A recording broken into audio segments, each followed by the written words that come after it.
Hi everyone, it's Karen. I'm back to show the first time showing my Journal of Stitchery that I am joining in this year with Rachel and Sarah and their mom Judy. Every week Sarah and Rachel are showing us ideas for our Stitchery book, and then we go ahead and do a page. So we started just before Christmas and we did a couple of sample pages. I chose to do my second sample stitches. I did all as my cover. So this is my cover using many of the different stitches that were well, all the stitches that we were supposed to use on our second sampler, and then also a few others. And then I added in one of my little tatted dragonflies, and I just wrote Journal of Stitchery on mine. And then I thought I'd just come on today and show you my sample page. And then this is my first page with the prompts that were, I think it was vintage fabric and vintage laces and a bunny. And I don't really have a lot of vintage things in my collection, but I have a lot of fabrics and a lot of scraps. I buy things from, or I did buy a lot of things from a lady that used to do a lot of thrifting, and then she would cut up the pieces that she would get, and you'd be able to buy like small pieces from her, which has given me quite a good selection of fabrics. But some of them are vintage. I have a few vintage things, like this crochet cotton on here is this on the bottom here, and at the top the cream colored one is cut off of a vintage would have been a table runner, more for like a bedside table. I remember embroidering those as a child. And so I wanted to also show you my tab binding that I'm using. A lot of people are thinking about what kind of bindings they want to use. I've used this binding before in a couple of journals, and I find that it works really well. It's really super easy. And so I'll just show you how I'm doing that as well. I know next week they're showing how they're attaching their pieces to the page, but these are my pages. They're just a cotton. I just used a cotton bed sheet that I tore up, and I added, this is the size of my page, and my little blocks are just a little bit smaller than that. Okay, so my blocks are 5 1/4 by 7 3/4, and my little blocks are 4 by 6 1/2. So I didn't want to make this book really big. I found this little hardcover book. It's all covered now, but I found it in my stash, and I thought it's got a thin little cover, and I just thought it would be the perfect size for this. So for stitching on the blocks, for my blocks, I decided I would just use small stab stitches. So I'm just using a good quality poly cotton thread, sewing thread, and I just make a small little piercing spot on the back of the page, angle my needle slightly, and come up on the front here. And I try and choose where I'm coming up with my stitches so that it's in a lighter spot, and then I do a direct stitch straight down, and you can't even see. And then again, because I don't know where these stitches are going to end up, they're probably going to be covered when I stitch my other side of this page, but I'm just being careful, so I'm just doing small stitches on that side. Again, traveling underneath my fabric on the back of my page, and then stabbing in and just directing that to come up. It doesn't need a ton of stitching down to stay in your book. You just want some stitches to keep it secure. So again, a straight stab stitch, very tiny stitch, just a tiny bit away from where you came up, and then you can see, you can't even see that. All you see is that row of French knots. You don't even see it. I'll show you a closer up of my page in a second here.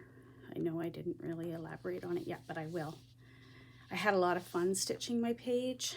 I have experience doing embroidery. I was taught as a child by my mom, and I'm not really used to sort of the freestyle though. I'm used to like stitching on we used to do the iron-on transfers. Some of you that are born in the 60s will know what I'm talking about. And so I'm used to stitching like on a pattern. This sort of just doing freestyle is different for me, but I love it.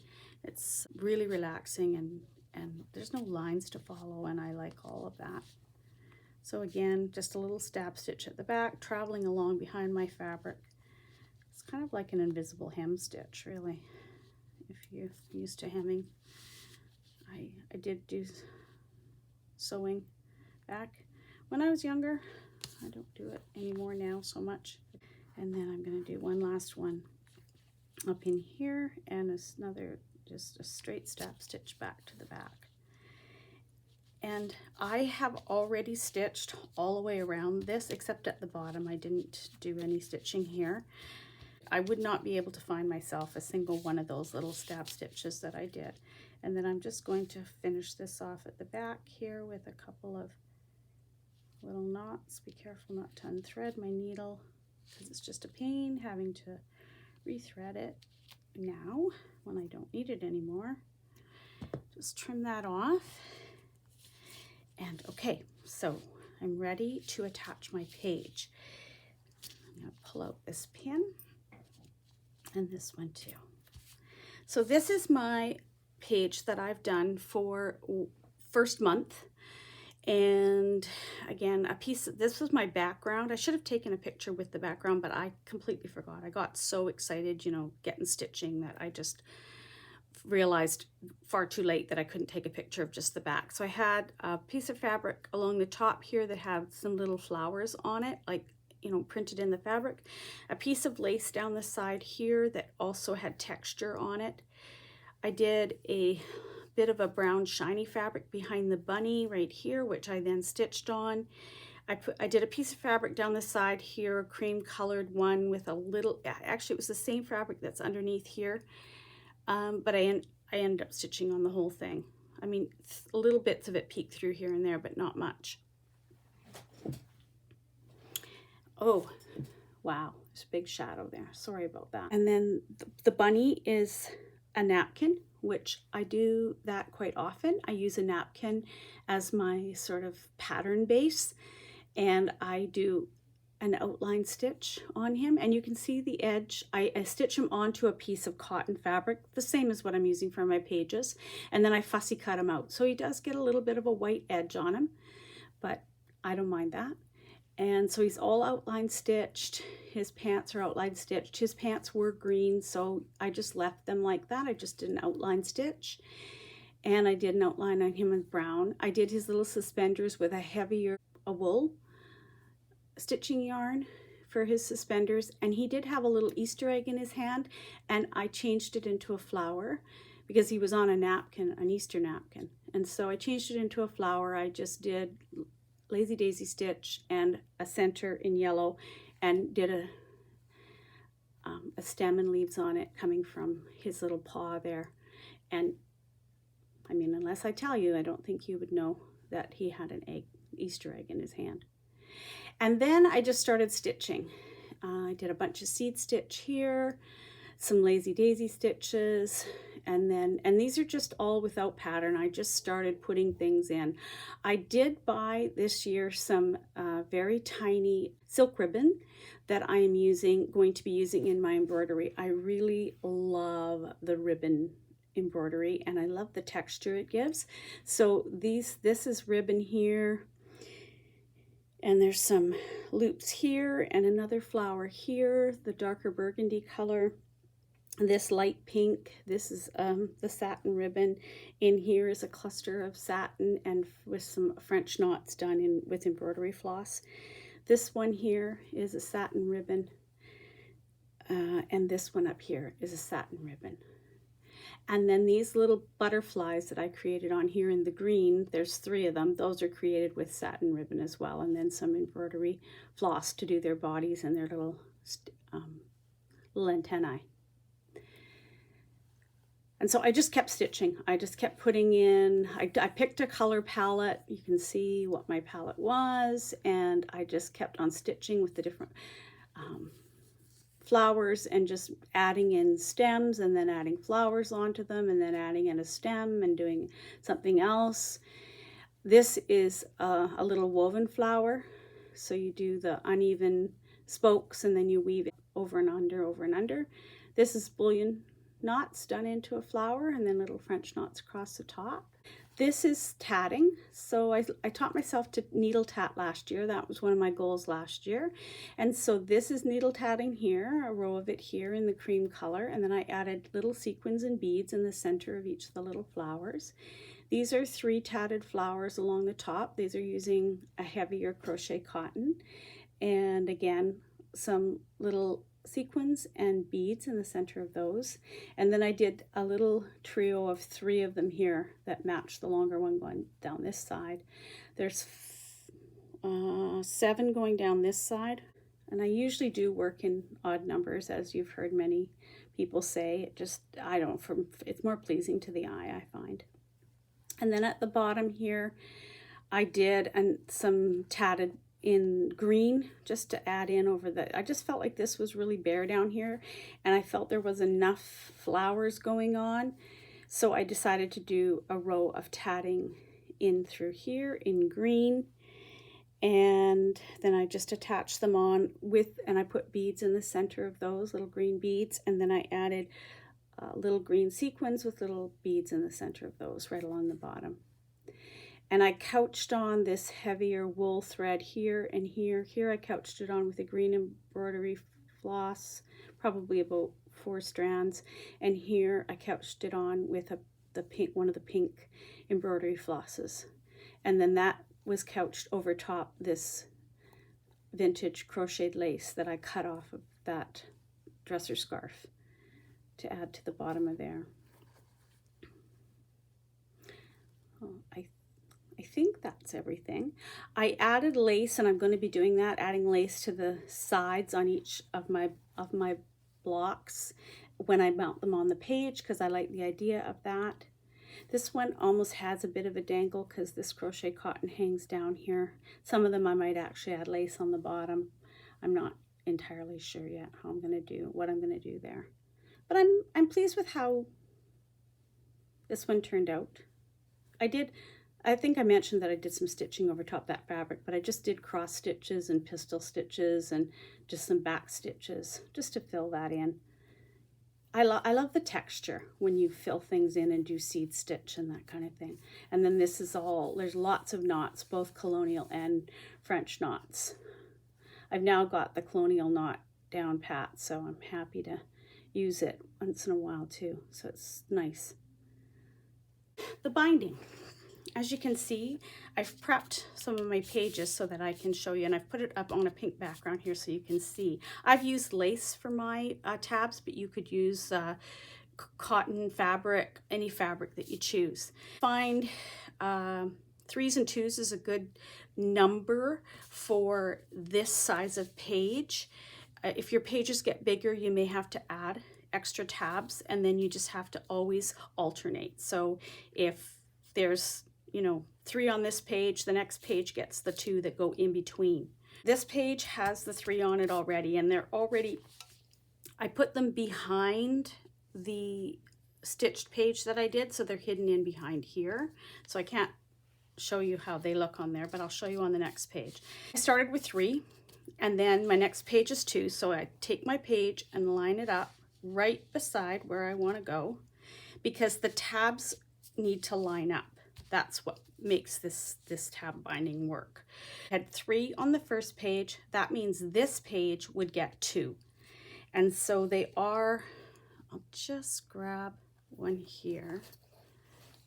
This one has 2 on it. So this was the page exactly like this.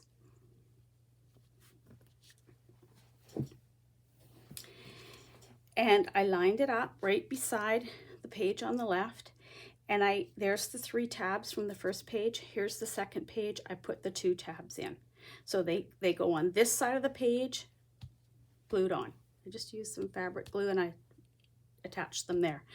I usually do mine around 1 inch wide. You could do them whatever width makes you happy. I wouldn't go smaller than 1 inch because you do want to have some stability. And the length, I usually just pick, what did I do these? 3 inches. I'm probably going to trim some of that off, but you know what? I would rather have more than not enough. So that's how this page looked before I mounted my bunny block and everything on it. So it's here. I'm going to flip it over on top of this one. And then what happens is you have all these tabs sticking out here. So don't get confused by your tabs. Just remember that you want to attach this page using the tabs from the previous page. So the previous page had 3 tabs. So those are the 3 that I'm going to be using, not the 2 that are sticking out here. They're for the next page. To attach, you just bring the 3 tabs up and over, up and over, up and over. Adjust your page to make sure these tabs are sitting in the right spot. You would glue them in place. I'm going to use some hot glue just to put them down a little bit here so that you can see what this looks like, because the hot glue is fast. And if you don't use a lot, you don't get a lot of bulk from it. So I just basically barely squeeze my gun and then rub it back and forth on the fabric. There's my page attached. And it's nice and secure, not going anywhere. So that's your 2 pages attached, ready to go. So this is why I like this binding, is because if I do, oh, sorry, I moved my desk. Sorry if I made you seasick. If I do 4 pages, I quit after 4 pages. If I do 12 pages, yeah, I can just keep adding until I'm done. So the tabs are here, the 2 that I just put on this page. So the next page would have to have 3 tabs. You're always alternating. And again, I did prepare some because you don't need to see me gluing. So again, this page, if these weren't on here, it would be lined up, top and bottom, and these 3 tabs go in between these 2. So 1, 2, 3. You don't see the lace afterwards, so don't get all fussy about what you necessarily use. This was just an old scrap piece of lace that I had, and I just cut it up. So then your tabs are there in this way like that. These 3 that you've put on this page, this is your next page. This page goes over, flips on, and now you use the 2 from your previous page to attach this one. Now I don't want to be attaching my pages because I'm not ready to attach my pages. So I'm gonna try pinning them. Not really sure if they're not going to seem really secure probably, but I'm just trying to give you an idea of how this process works. 2 tabs are on. The 3 tabs you just put on this page are ready for the next page. So if I fold this back, yeah, it's not too bad. It's attached. And then again, you've got 3 tabs, you got 2 here on, you've got 3 tabs ready to go. That means the next page would have 2 tabs. So here's my next page. If I was getting ready to put these on, I line my page up, make sure top and bottom is in line, and then I attach my 2 tabs. And just, you're always on this side of the fabric, and they're pointing to the left, the tabs. Then you mount your picture, whatever you're putting on here, or do your work on here, then it gets flipped over to be attached. So it flips over on top. And you remember, you're not using the tabs that you just put on, you're using the previous tabs. So again, 1, 2, 3. Just pin them again. And then I'm just going to show you how you would finish it off. So you keep adding as many pages as you want. And so it can, it just keeps getting thicker and thicker in the spine. And I have the back of the book off of this. So let's see if that, and it did. It's pinned in there. There's one here too. I just didn't pin that one on. So, oh no, yeah, there was. Let me just pin that in there too. Then it's not confusing. So alternating 2 and 3. And this is a good size book, so I really think 2 and 3 is a good combination of tabs. So I have the 2 left, and I'll just grab the back of my book, which is not finished, but this is one of those said that I had cut the crocheted lace off the edge of a dresser scarf. Well, this was the dresser scarf. So this is the type of embroidery I used to do as a child with my mom. And this, many of you will recognize, this would have been ironed on. The pattern would have been ironed onto here, and then you stitched over top of it. So to create, you know, and then you would, I can't remember if, I think my mom used to wash it. So it was a washout type of thing, and then it would wash out afterwards. So I used part of that dresser scarf to do my back, to do my page. And just because it kind of, it reminded me of my childhood, and I thought it was kind of cool, and it's definitely vintage. Your back page gets put on by putting it like this, and then those final 2 tabs, whichever they are, and with this, why I've got this pinned is because when I get to this point, these will go in between, and they will get glued on here.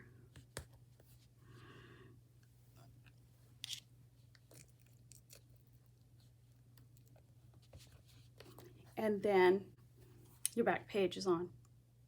And if you pull the tabs, I didn't pull them tight enough, pull them nice and tight when you do it, so that you don't have that, you don't have a space. If you pull it up really nice and tight, especially when you're doing the gluing, then you will have a really nice finish. And what happens is you get this on the sides, so you can see your 3s are there, and your 2s, and it makes sort of a binding like that. When it's closed, it looks like that. It's a super easy binding. You can use just cotton scrap fabric, you can use scraps of lace, whatever you have on hand, and you end up with being able to add as many pages as you like, and in the end, it looks really nice.